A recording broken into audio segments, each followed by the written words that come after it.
Venezuela is a South American country. It is currently going through the biggest crisis since its inception. Venezuela has a population of 31 million people. For reference, that's roughly equal to the size of Texas or Poland. The purpose of this video is to summarize the events that led to the crisis. Simply put, Venezuela is a mess. But to understand why, let's go over a timeline of the few key events most experts agree have led to the crisis today. 2013, Hugo Chavez dies. There is a new president, Nicolás Maduro. Both socialists, both nationalized a lot of companies. Both benefited from the high oil prices until Maduro didn't. Venezuela is rich in oil, very rich, and oil sales are a big revenue source for the government since the oil industry is nationalized. The country was already in debt and now, not supported by the oil sales, the flaws of their socialist policies started showing.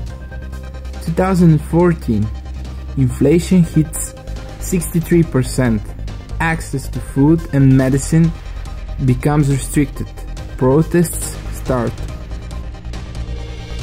2015, Venezuelans have lost an average of 9 kilograms or 19 pounds due to the now coined Maduro diet.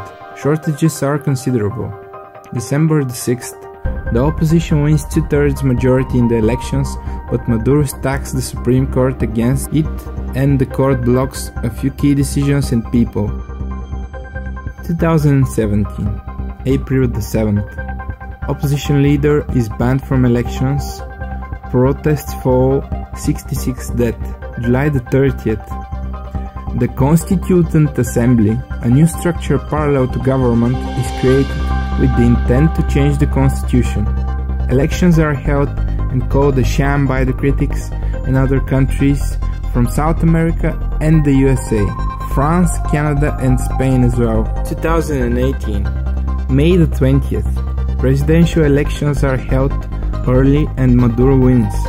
The opposition claims fraud and the US called the elections anti-democratic and unfair, even before they began. 2019, January the 10th, Maduro has been inaugurated but Venezuelans start protesting.